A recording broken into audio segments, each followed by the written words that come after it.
redução do auxílio emergencial de R$ 600 para R$ 300 por mês é o motivo da obstrução das votações no plenário da Câmara. Partidos de oposição já anunciaram que não votam outras matérias enquanto não for incluída na pauta a medida provisória que prorroga o auxílio até dezembro. E só para lembrar, o IPEA, o Instituto de Pesquisa Econômica Aplicada, tem um estudo que mostra que o auxílio emergencial foi a única renda para mais de 4 milhões de famílias. E para discutir a medida provisória, que já tem 164 propostas de alteração, os convidados desta edição do Câmara Debate são a deputada Sâmia Bonfim, do PSOL de São Paulo, e o deputado Lúcio Moschini, do MDB de Rondônia. Bem-vindos, deputados. Muito obrigada, Regina, pelo convite. Obrigada ao deputado Lúcio também pela oportunidade do debate. Obrigado, Regina. Prazer debater com a Sâmia e eu me coloco à disposição de vocês. Queria começar com a deputada Sâmia. Queria que a senhora explicasse para a gente a que a senhora atribui essa demora na votação dessa medida provisória que prorroga o auxílio e também reduz o valor, já que tem até uma hashtag 600, pedindo para manter o valor de R$ 600 por mês. Pois é, Regina, o Congresso Nacional votou o auxílio emergencial de R$ 600 para as famílias mais vulnerabilizadas no contexto da crise da pandemia da Covid-19 e R$ 1.200 para mulheres, mães, chefes de família. Através da medida provisória 1000, o governo Bolsonaro reduziu o valor desse auxílio para metade, ou seja, R$ 300 e R$ 600. O que nós esperamos é que o conjunto dos congressistas que aprovaram justamente o auxílio agora não aceitem que tenha uma redução tão drástica sem que o Congresso dê uma resposta. Isso não se trata somente de uma disputa política com o governo Bolsonaro, ou seja, nós queremos a manutenção de um auxílio robusto enquanto o governo quis reduzi-lo, mas se trata de uma necessidade da população brasileira. Ontem eu pude ter acesso a uma pesquisa publicada pela Fundação Getúlio Vargas, e eles mostram que com o fim do auxílio emergencial, previsto para dezembro, 1/3 da população brasileira pode entrar na linha de pobreza, ou seja, é uma situação muito dramática, significa que num contexto de crise, de recessão e de desemprego generalizado, infelizmente, essa é a situação do país, o auxílio emergencial é uma política de renda fundamental para a sobrevivência. Mais da metade das pessoas que recebem o auxílio emergencial utilizam para colocar alimento dentro da sua casa. Por isso, a necessidade de votarmos a MP 1000 para que a gente possa aprovar os nossos destaques, as nossas emendas que modificam a redução do valor para manutenção de 600 e também para que tenha a extensão do prazo, para que ele não finde em dezembro. Deputado Moschini, esse estudo do IPEA, ele também mostra que houve uma elevação na renda dos mais pobres, das famílias mais pobres, com reflexo até na economia, que facilitou não ter uma perda tão grande assim de consumo. Queria que o senhor falasse para a gente sua posição sobre o aumento do valor para R$ 600, ao contrário do que está pedindo a MP. Olha, nós temos que ter um parlamento também responsável com a política fiscal do nosso país. É lógico que eu quero de 600, 700, 1.000, acredito que ninguém vai se negar a isso, mas nós temos uma parcela de responsabilidade também. Esse é um auxílio emergencial, ele é para um socorro momentâneo, ele não é um programa do governo para se perpetuar. Então, quando foi instituído esse auxílio de R$ 600, ele tinha um prazo já definido, foi prorrogado, depois foi prorrogado, e agora nós queremos de 600, sim, mas e o nosso país aguenta? Nós temos caixa para isso? Nós temos condições de pagar? Então, aí também, Regina, entra o senso de responsabilidade do parlamento, e é nesse contexto que eu entendo que o governo mandou a MP de R$ 300, porque é o máximo que eles podem pagar. a política econômica do governo, com certeza, definiu isso de acordo com as nossas condições financeiras. Agora, qualquer um queria pagar 600. O próprio presidente Bolsonaro tem certeza que o desejo dele era pagar 600 ou mais. Mas e aí? A questão da MP está lá para ser votada, aí nós já temos uma oposição política, uma restrição à pauta verdadeira, legítima, mas que nós temos que ter a devida cautela, porque a emenda, na grande maioria, nós já estamos com quase 150 emendas, na sua grande maioria está prorrogando, ou então encaminhando para alguns tipos de família, pessoas, de acordo com a sua necessidade e vulnerabilidade. Então, nós vamos ter que votar sim. Eu até acho importante que cada parlamentar possa exercer o seu direito ali, mas a obstrução da pauta é um vetor legítimo da oposição e nós respeitamos. Entretanto, ao ser pautada, até mesmo eu, na condição de vice-líder do governo, eu vou trabalhar junto aos meus pares para que nós possamos ter um voto de responsabilidade também com o nosso país. Aliás, não é só esse recurso, não é só esse tipo de renda. Nós temos vários programas sociais que beneficiam as pessoas. Agora, o 600 foi extremamente importante. Vê como está o comércio local hoje.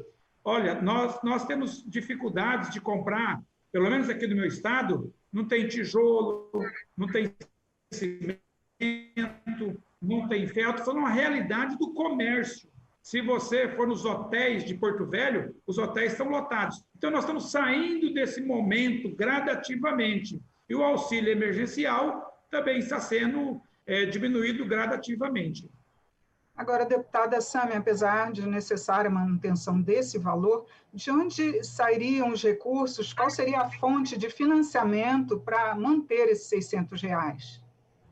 Regina, o Congresso Nacional aprovou o orçamento de guerra logo no início da pandemia, que significa que o governo federal está autorizado a investir tudo o que for necessário para que o país possa enfrentar esse momento da pandemia da melhor forma possível. Então, há possibilidade fiscal e orçamentária, porque o contexto de calamidade ele só se encerra em dezembro.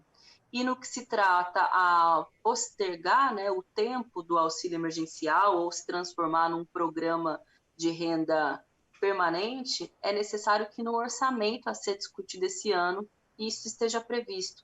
E é importante, inclusive, entrar nesse aspecto, porque o governo anunciou como renda cidadã a possibilidade de retirar do Fundeb ou mesmo utilizar recursos dos precatórios para financiar esse programa, e nós recusamos veementemente essa proposta. Primeiro porque o Fundeb foi fruto de uma conquista dos educadores da sociedade brasileira, foi feita a partir de uma ampla discussão no Congresso Nacional, e retirar fundos da educação para criar um programa próprio seria muita irresponsabilidade com as metas que nós temos para estabelecer critérios mínimos de qualidade na educação brasileira. E precatórios, bem, seria um calote, né, com boa parte das famílias brasileiras que esperam receber esse valor, além de ser uma pedalada fiscal, né, ou seja, você retirar de uma área prevista para tentar colocar num programa de renda. Nós temos algumas propostas, né, para depois do período da calamidade, que tem dinheiro para isso, poder ter um programa robusto. E aí tem a ver com uma outra discussão, que é da reforma tributária. Nós achamos que é necessário que o andar de cima, ou seja, aqueles que têm mais condições de contribuir, possam contribuir mais. Mudar a lógica de tributação no nosso país. Hoje, os tributos recaem mais sobre o consumo. Nós achamos que precisa recair mais sobre renda e patrimônio. E, a partir disso, inclusive, poderia aumentar a arrecadação do Estado e poupar os mais pobres, que, junto com o programa de renda, seria fundamental para equilibrar um pouco mais a situação de renda das famílias brasileiras. O deputado mencionou que o Bolsonaro gostaria de manter os R$600. Sinto em discordar, porque, na verdade, o Bolsonaro queria que fosse R$200, o próprio auxílio emergencial. Agora ele reduziu para 300, mas olha só, ainda é R$100 a mais do valor que ele gostaria que fosse implementado desde o início da pandemia. O auxílio ele é fundamental para manutenção das atividades econômicas. No estado de São Paulo, no mês de agosto, houve um aumento do ICMS. Sem o auxílio emergencial, seria, aliás, o aumento da arrecadação, né, do estado do ICMS. Sem o auxílio emergencial, provavelmente seria uma situação muito mais difícil do ponto de vista econômico. Então, essa política de renda ela é importante para que as pessoas consumam mais, para que os comércios não fechem, para que não tenha desemprego e para que a economia possa crescer. Essa agenda recessiva de não investimentos por parte do Estado, na verdade, só aprofunda a crise e torna a situação da população mais pobre muito mais difícil. Deputado Moschini, eu queria que o senhor avaliasse para a gente, porque o governo está com esse programa da renda básica, não seria o caso do próprio Congresso definir a fonte de financiamento para que depois que acabasse o auxílio emergencial, já servisse também de fonte para essa renda cidadã, como ele está chamando? Eu entendo que o Congresso está debruçado sobre esse assunto. Eu estive na última sexta-feira com o relator de orçamento, senador Márcio, do Acre, e ele realmente tem buscado todas as fórmulas para equacionar, né, para encontrar um caminho para esse programa de renda. Agora, nós realmente estamos no orçamento de guerra, que nós mesmos aprovamos. É tanto que nós conseguimos pagar já quase 170 bilhões nesse auxílio emergencial. Esses 170 bilhões, ele voltou para a economia, ele girou, como disse a deputada Sâmia, é importantíssimo. Agora, nesse momento, será que nós temos condições de pegar o nosso orçamento, mesmo sendo de guerra, e fazer mais 170 bilhões de reais, mas sem cortar nenhum programa, porque esse auxílio emergencial foi instituído, está sendo pago, e nenhum tipo de programa social foi cortado para compensar esse recurso. Veja vocês que o nosso déficit orçamentário de 2018 para 2019 foi em torno de 180 bilhões de reais. Quer dizer, todo o déficit de 2018 nós pagamos aqui em 5 meses. Então, isso foi muito importante e muito oportuno. Agora, eu entendo que o orçamento é do Congresso e o bolo é um só. O bolo é um só. O orçamento, ele é público, ele é nosso, e cada um vai lá e come um pedaço desse bolo, cada um vai tirando uma fatia. Nós não podemos deixar uma pessoa ir lá e comer um pedação desse bolo e depois o outro não ter mais bolo para comer. Para os telespectadores entenderem, esse é o orçamento da União. Ele é fatiadinho, cheio de pedaços. E tem alguns pedaços que já têm destino certo.